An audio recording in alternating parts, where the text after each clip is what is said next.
Hello दोस्तों, कैसे हो आप सब। उम्मीद है कि आप सब ठीक होंगे।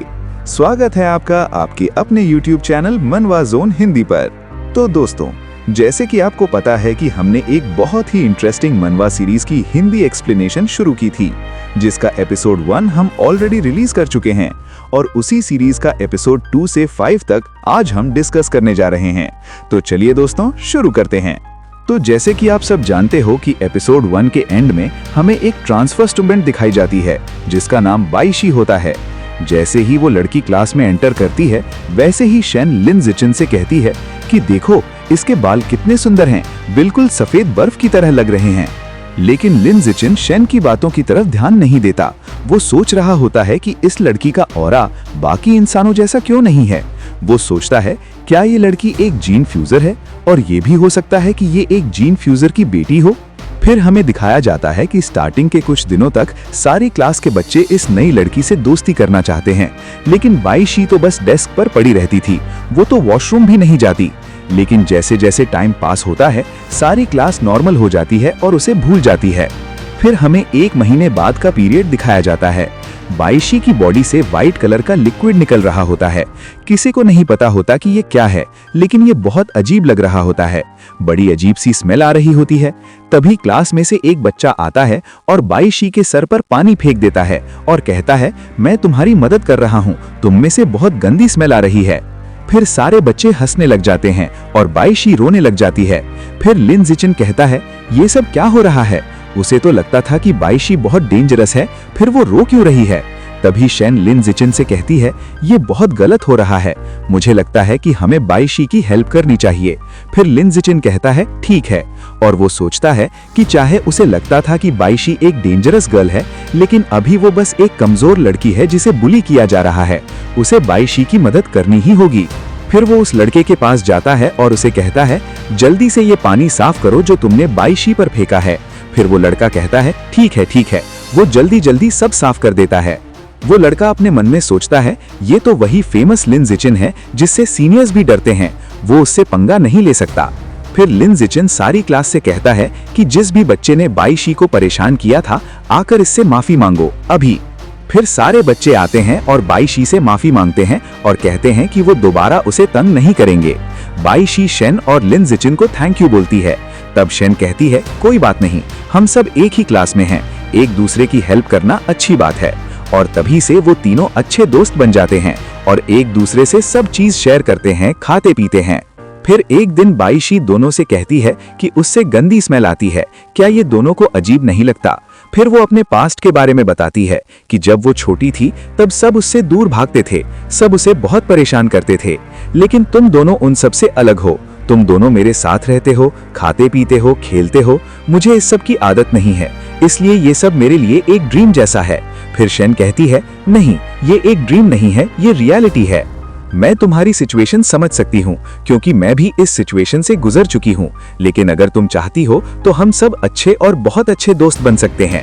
ये सुनकर बाइशी बहुत इमोशनल हो जाती है और वो जोर से शेन को गले लगा लेती है और रोते रोते दोनों को थैंक यू बोलती है। फिर बाइशी कहती है, तुम दोनों ने हमेशा मुझे अच्छे फ्रेंड की तरह ट्रीट किया है, इसलिए मैं तुम्हें कुछ देना चाहती हूँ। फिर वो अपने गले से एक लॉकेट निकालती है और कहती है, ये बीस्ट फैंग्स हैं जो मेरी मम्मी ने मुझे मेरे लास्ट बर्थडे पर गिफ्ट दिया था। अब मैं ये तुम्हें देना चाहती हूँ। मुझे उम्मीद है कि तुम्हें ये अच्छा लगेगा और उम्मीद करती हूँ कि हम हमेशा अच्छे दोस्त रहेंगे। फिर शेन बाइशी के गिफ्ट एक्सेप्ट करती है और कहती है, डेफिनेटली हम सब बहुत अच्छे दोस्त बनेंगे। फिर एक दिन लिन जिचिन शेन से आकर कहता है कि बाइशी इस स्कूल से जा रही है, लेकिन ये सुनकर शेन को विश्वास नहीं होता। फिर लिन जिचिन कहता है कि उसने अपनी आंखों से देखा है बाइशी का ट्रांसफर फॉर्म। फिर हमें स्कूल प्रिंसिपल के साथ बाइशी और उनके साथ एक साइबॉग भी देखने को मिलता है, लेकिन तभी लिन जिचिन भी उन्हें देख लेता है।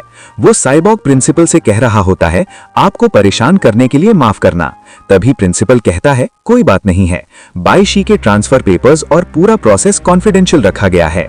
तभी लिन जिचिन कहता है, मुझे पता था कि बाइशी की आइडेंटिटी और बैकग्राउंड मामूली नहीं है, और उस दिन के बाद से हमें बाइशी दोबारा नहीं दिखाई देती।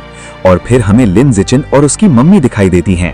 लिन जिचिन अपनी मम्मी के शोल्डर मसाज कर रहा होता है और वो दोनों न्यूज देख रहे होते हैं। तभी हमें न्यूज में दिखाया जाता है कि वही क्योटो का जीनियस बच्चा, जिसकी उम्र अब 10 साल की हो चुकी होती है, वो बीस्ट जीन्स को अपनी बॉडी में फ्यूज कर लेता है और अब वो एक हाथ से लगभग 1000 टन का पहाड़ उठा सकता है। ये देखकर लिन जिचिन बहुत शॉक्ड हो जाता है। तभी लिन जिचिन के पापा भी आ जाते हैं और वो कहते हैं, मुझे लगता है कि इन 1000 ईयर मार्शल आर्ट फैमिलीज के पास कोई एडवांस्ड जीन फ्यूजन टेक्नोलॉजी होगी। फिर वो कहते हैं, इन मार्शल क्लैन फैमिलीज के लिए अपने बच्चों का सैक्रिफाइस करना कोई बड़ी बात नहीं है, उन्हें बस अपने क्लैन को आगे लेकर जाना होता है। फिर लिन जिचिन कहता है, पहले ये बस 100 किलो वेट को एक हाथ से उठा सकता था, लेकिन जीन फ्यूजन के बाद उसकी ताकत 5 गुना बढ़ गई है। मैं इस जीनियस बच्चे से पीछे नहीं रह सकता, मुझे अपनी ट्रेनिंग और एवोल्यूशन की स्पीड को इंक्रीज करना होगा। तभी एक और न्यूज में एक और खबर दिखाई जाती है कि जिसमें बताया जाता है कि नेबर कंट्री पर बीस्ट्स ने हमला कर दिया है और देखने में ये बीस्ट म्यूटेटेड रैट्स होते हैं। फिर हमें उस कंट्री का अधिकारी दिखाया जाता है जो कह रहा होता है कि ये सब अटैक्स हेरेटिकल कल्ट के लोग करवा रहे हैं। मेरी अपील है सब लोगों से कि सब आगे आएं और साकुरा कंट्री की इन मॉन्स्टर्स से फाइट करने में मदद करें। ये कल्ट के लोग प्रॉफिट के लिए कुछ भी कर सकते हैं। ये न्यूज देखकर लिन जिचिन सोचता है कि वो बहुत लकी है क्योंकि बहुत अच्छी कंट्री में पैदा हुआ है।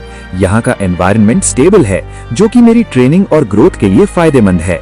तभी बाहर से एक जोरदार आवाज आती है। ये सुनकर सब बहुत डर जाते हैं और लिन जिचिन भागकर विंडो पर देखने जाता है। जैसे ही वो विंडो पर जाता है, वो देखता है कि हवा में कुछ साइबॉर्ग्स उड़ रहे होते हैं जिनकी स्पीड बहुत तेज होती है। फिर लिन जिचिन कहता है, शुक्र है कुछ नहीं हुआ। फिर हमें सुबह का सीन दिखाया जाता है। लिन जिचिन और शेन दोनों स्कूल जा रहे होते हैं। तभी लिन जिचिन का ध्यान शेन के गिफ्टेड फैंग्स पर पड़ता है। वो फैंग्स चमक रहे होते हैं। ये देखकर लिन जिचिन कहता है, क्या ये बीस्ट फैंग्स एक म्यूटेटेड बीस्ट के हैं? मेरे को लगता है कि बाइशी से जो मुझे अजीब सा महसूस हो रहा था, हो न हो वो जरूर इन फैंग्स की वजह से हो रहा होगा।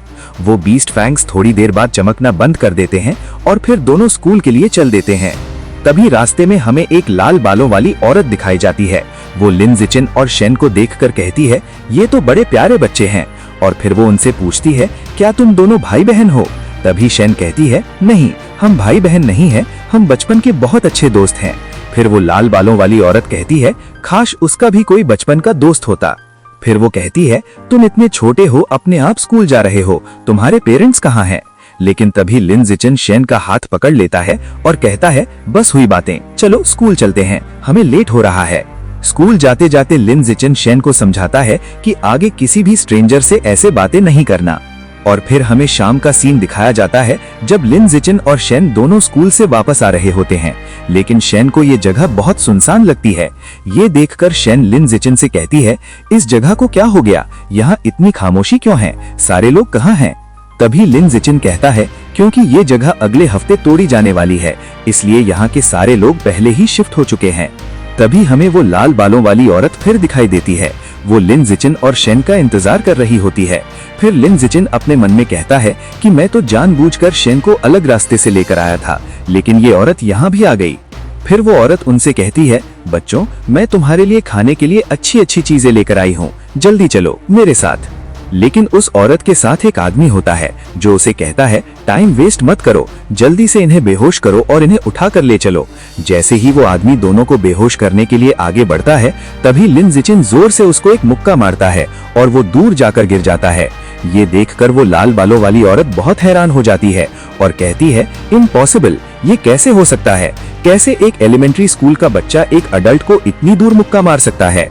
तभी लिन जिचिन भाग कर आता है और वो लाल बालों वाली औरत को भी मुक्का मारकर गिरा देता है।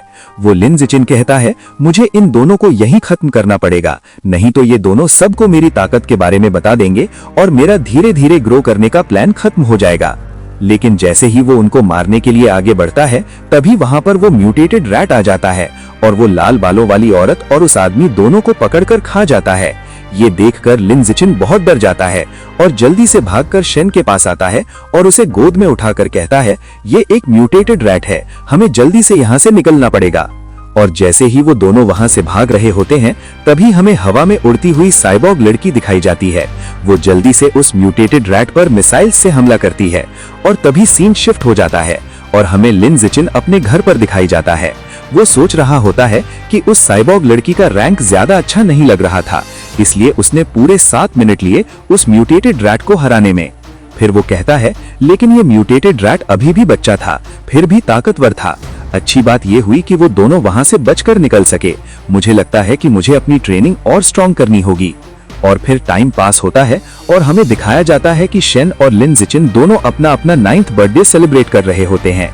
लिन जिचिन शेन के लिए गिफ्ट में एक हेयर पिन लेकर आता है जो उसने खुद अपने हाथों से बनाई होती है। ये गिफ्ट देखकर शेन बहुत खुश हो जाती है।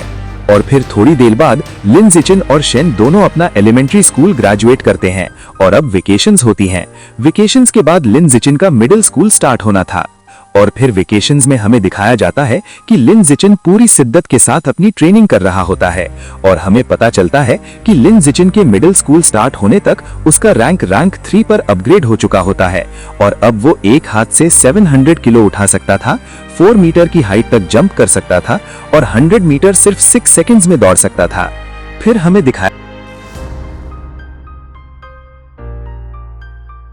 दिखाया जाता है कि रात को लिन जिचेन टीवी देख रहा होता है और टीवी पर न्यूज दिखाई जा रही होती है। न्यूज उसी क्योटो जीनियस की होती है। न्यूज में बताया जाता है कि इस जीनियस ने एक जायंट एंट के जीन्स को अपनी बॉडी में फ्यूज किया है, जिसकी वजह से अब वो एक हाथ से 2000 किलो का वेट उठा सकता है। और फिर अगले दिन शेन और लिन जिचेन दोनों अपने हाई स्कूल जा रहे होते हैं और फिर स्कूल में हमें शेन और लिन जिचेन बैडमिंटन खेलते दिखाई देते हैं। लेकिन यहाँ पर वो दोनों बैडमिंटन खेल रहे होते हैं, वहाँ एक लड़का आ जाता है और वो कहता है, लगता है कि तुम दोनों यहाँ नए आए हो, तुम्हें नहीं पता ये वाला कोर्ट सीनियर्स के लिए फिक्स है, तुम जूनियर्स यहाँ नहीं खेल सकते हो। तभी वहाँ पर कुछ और सीनियर्स आ जाते हैं। वो जाकर शेन को तंग करने लग जाते हैं। ये देखकर लिन जिचेन बहुत गुस्सा हो जाता है और कहता है कि उसे नहीं लगता कि पहले आओ पहले पाओ का रूल किसी को समझाने की जरूरत है, क्योंकि ये तो सबको पता होता है। तभी वो सीनियर कहता है, कौन सा रूल? आज चाहे स्कूल का एम्परर भी आ जाए, लेकिन मैं आज ये कोर्ट किसी को नहीं दूंगा। लेकिन तभी लिन जिचेन कहता है, आज से मेरे रूल्स ही यहाँ के रूल्स होंगे। और फिर वो जोर से शटल फेंकता है। वो स्मैश इतनी फास्ट और स्ट्रांग होती है कि उस सीनियर के बैडमिंटन रैकेट में छेद हो जाता है। ये देखकर वो सीनियर बहुत डर जाता है और शेन के पास खड़े सीनियर्स शॉक्ड होकर कहते हैं, लगता है ये एक जीन फ्यूजर फाइटर है। कुछ कहते हैं, नहीं ये तो अभी बहुत छोटा है, ये जीन फ्यूजर कैसे हो सकता है। तभी वो तीनों लिन जिचेन के पास आते हैं और कहते हैं, हम समझ गए, तुम्हारे रूल्स ही रूल्स हैं, तुम दोनों खेलो, हम जा रहे हैं। और फिर वो भाग जाते हैं। फिर लिन जिचेन और शेन दोनों बैडमिंटन खेलने लग जाते हैं। ऐसे ही टाइम पास होता रहता है और अपनी हेवनली इनसाइट की मदद से, क्योंकि लिन जिचेन ऑलरेडी मिडिल स्कूल का सारा सिलेबस खत्म कर चुका होता है, इसलिए वहां पर भी वो बहुत सारे क्विजेज और कॉम्पिटिशंस जीत लेता है। और इसके साथ फर्स्ट सेमेस्टर खत्म हो जाता है और लिन जिचेन स्कूल में बहुत फेमस हो चुका होता है, इसलिए बहुत सारी लड़कियां उसे लव लेटर्स भेजती हैं। लेकिन लिन जिचेन इन सब चीजों में बिल्कुल इंटरेस्टेड नहीं होता। उसका पूरा फोकस स्कूल के आने वाले स्पोर्ट्स मीट पर होता है। वो सोच रहा होता है कि अगर वो स्कूल मीट में डोमिनेट कर पाए तो हो सकता है कि वो जूनियर हाई टायरेंट का टाइटल अनलॉक कर सके। और इसी के साथ स्पोर्ट्स मीट स्टार्ट हो जाता है और लिन जिचेन हर एक गेम में डोमिनेट करता हुआ दिखाई देता है। वो ज्यादातर स्पोर्ट्स में फर्स्ट पोजीशन पर आता है और जैसे ही वो अपनी फर्स्ट पोजीशन को सेलिब्रेट कर रहा होता है, तभी उसे एक अजीब सा महसूस होता है, एक अलग ही पावर फील होती है। तभी दिखाया जाता है कि क्योंकि लिन जिचेन ने स्पोर्ट्स मीट में डोमिनेट किया था, इसलिए सिस्टम उसे एक नया टाइटल देता है जिसका नाम होता है जूनियर हाई टायरेंट। और साथ ही एक नई पावर अनलॉक होती है जिसका नाम होता है लॉ ऑफ जंगल। और इस पावर की मदद से वो दूसरों की लाइफ एसेंस को डिवाउर करके अपनी एवोल्यूशन की स्पीड को तेज कर सकता है। लेकिन लिन जिचेन को नहीं पता होता कि लाइफ एसेंस क्या होती है। तभी उसे बाई शी के बीस्ट फैंग्स याद आते हैं। वो शेन से कहता है, क्या मैं थोड़ी देर के लिए तुम्हारे बीस्ट फैंग्स देख सकता हूँ? और जैसे ही लिन जिचेन बीस्ट फैंग्स को टच करता है, वैसे ही सिस्टम उसे बताता है कि ये अबिसल बटरफ्लाई के फैंग्स हैं। सिस्टम कहता है, जब तुम अबिसल बटरफ्लाई की लाइफ एसेंस को डिवाउर करोगे तो तुम भी उस बटरफ्लाई की पावर्स और एबिलिटीज यूज कर सकोगे। तब लिन जिचेन कहता है, अच्छा तो ये एक म्यूटेटेड बटरफ्लाई के फैंग्स हैं।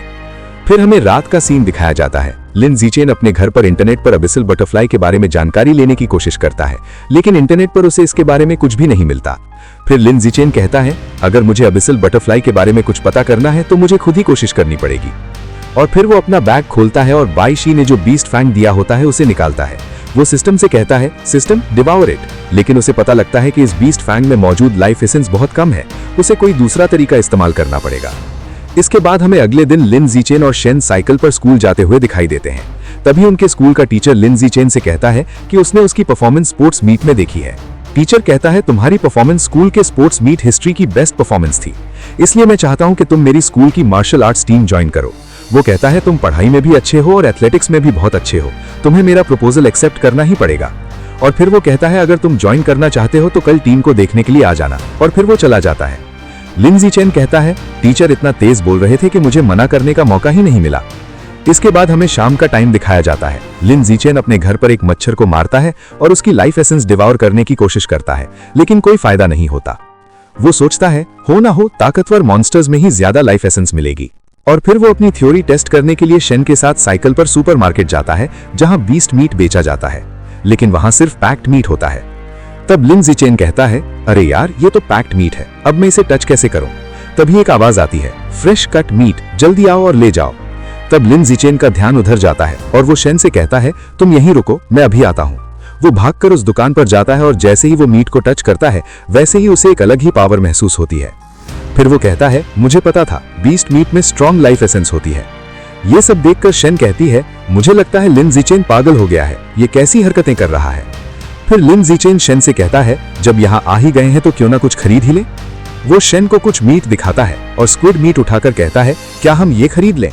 शेन कहती है ये बहुत महंगा है, पहले घर पर किसी से पूछ लो। तब लिन ज़ीचेन कहता है तुम फिक्र मत करो, मैं पहले ही मम्मी से पूछ कर आया हूँ। और फिर वो मीट खरीद लेता है। दुकानदार कहता है फिर आना, लेकिन लिन ज़ीचेन अपने मन में सोचता है कि ये बहुत महंगा मीट है, पता नहीं वो दोबारा यहाँ कब आएगा। और फिर वो दोनों घर के लिए निकल पड़ते हैं। रास्ते में लिन ज़ीचेन से रहा नहीं जाता और वो स्क्विड मीट को टच कर लेता है, और जैसे ही वो स्क्विड मीट को टच करता है वैसे ही सिस्टम का मैसेज फ्लैश होता है। लिन ज़ीचेन ने घोस्ट स्क्विड का 0.1% लाइफ एसेंस डिवॉर कर लिया है। और दोस्तों इसी के साथ हमारा चैप्टर 5 यहीं पर खत्म हो जाता है। तो दोस्तों ये थी चैप्टर 2 से चैप्टर 5 तक की डिटेल्ड एक्सप्लेनेशन। उम्मीद है कि आप सबको ये वीडियो पसंद आई होगी। अगर आपको मेरा काम पसंद आए तो एक कमेंट करना ना भूलें, मुझे बहुत अच्छा लगेगा। तो दोस्तों मिलते हैं अगले पार्ट में, तब तक लाइक